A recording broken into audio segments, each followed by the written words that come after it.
My family chose my brother's backyard barbecue party over my book launch. They said my event wasn't important. They said they already had plans. What they didn't know was that my publisher had arranged something much bigger. The morning after they skipped my launch, my phone was full of apologies because the whole country had just seen what they ignored for 15 years. My name is Marcus Bennett. I'm 36-year-old, and for most of my life I was the quiet one in my family. The one who read books in the corner while everyone else talked over each other at dinner. The one whose achievements got a polite nod before the conversation moved on to something more interesting. I want to tell you about the night everything I had built quietly for 10 years finally became visible, and the night my family chose a backyard barbecue over it.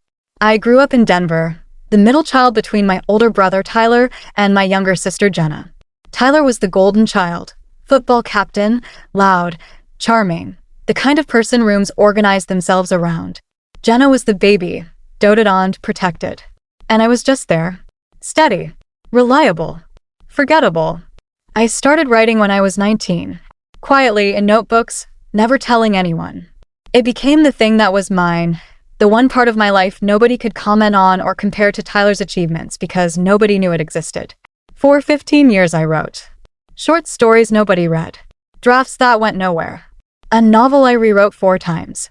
I worked a regular job as an accountant during the day and wrote at night, and I told my family almost nothing about it because somewhere along the way I had learned that the things I cared about didn't matter much to them, so I give them the chance to confirm it. 3 years ago, a literary agent named Diane Foster found my work through an online writing community and asked to represent me.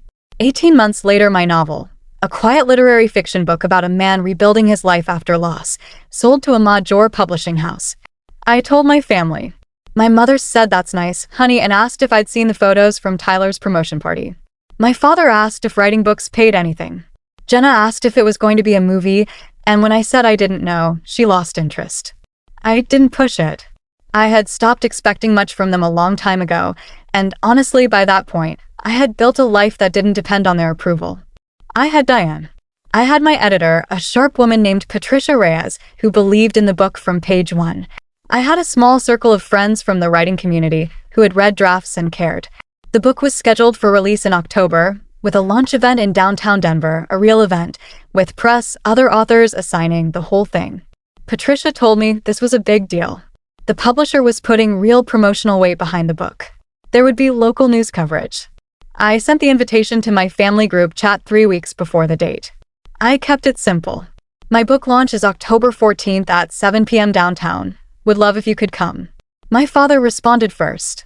That's the same weekend as Tyler's backyard cookout for his work anniversary. We already told everyone we'd be there. My mother added, can't you move it? We'd hate to miss Tyler's thing, he's been planning it for weeks. Jenna sent a laughing emoji and wrote, a book launch sounds kind of boring tbh. No offense. I looked at those messages for a long time. Then I typed back, no worries, totally understand. Hope the cookout is great. I meant it in a strange way. I wasn't angry.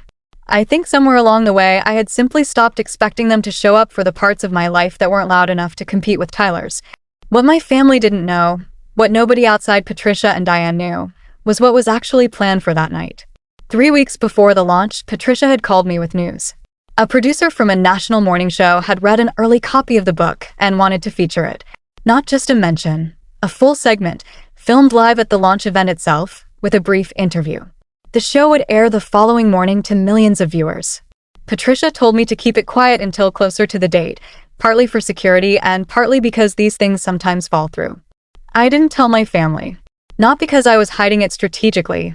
I genuinely didn't think it would matter to them either way, and after their response to the launch invitation, I certainly wasn't going to push it. October 14th arrived. The launch event was held in a beautiful independent bookstore downtown. String lights, rows of chairs, my books stacked in the front window. Around 60 people came, writing friends, a few coworkers, readers from the online community who had been following the book's journey, Diane, Patricia, and the camera crew setting up quietly near the back. I gave a short reading. I answered questions. The producer, a warm woman named Sarah, interviewed me for about 8 minutes about the book, my background, the 15 years of writing in notebooks nobody saw. I talked about working a day job while writing at night. I talked about the quiet years. I did not mention my family. There was simply nothing to say. The segment aired the next morning on national television. By the time I woke up, My phone had over 40 messages. The first was from my mother. "Marcus, why didn't you tell us this was happening? Aunt Carol just called me freaking out. She saw you on TV." Then my father. "Son, that was incredible. Why didn't you say it was going to be on national television?" Then Tyler, who I hadn't heard from in months. "Bro, half my coworkers are asking if that's really my brother. This is huge." And then Jenna. "OMG Marcus, I'm so sorry we missed this. I had no idea it was such a big deal. Can we please come to the next one?" I sat with my coffee and read through all of it slowly. I wasn't angry. I want to be clear about that. I didn't do any of this to punish them or to prove a point. I genuinely hadn't known about the TV segment myself until 3 weeks before, and I genuinely hadn't told them because I didn't think it would change anything. But reading those messages, I understood something clearly for the first time. My family hadn't skipped my launch because they were busy. They had skipped it because they had decided long ago, without ever saying it out loud, that whatever I was doing simply wasn't worth their time, until the world told them otherwise. I wrote back to the family group chat. Just one message. "Glad you all saw it." The launch was lovely, by the way. Lots of great people there. I didn't say anything else. I didn't need to. Over the following weeks, my family suddenly had a lot to say about my writing. My mother started telling friends her son was a published author. He was on TV. My father asked if I could get him a signed copy for the office. Tyler invited me to his next work event, "So people can meet you." I went to a few things. I was polite. I answered their questions. But something had shifted quietly in me, and it never shifted back. I stopped sharing the small things, the good reviews, the second book deal that came a year later, the awards. Not out of spite. Just because I had learned, finally and completely, what my work meant to them. It meant something when it was visible to other people. It hadn't meant anything when it was just mine. My second book came out last spring. I didn't send the family group chat an invitation this time.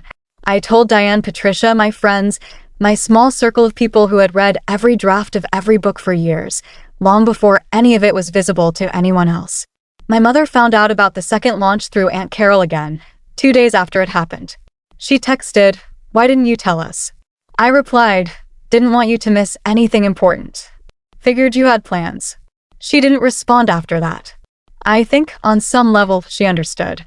I'm not telling you this story because I hate my family. I don't.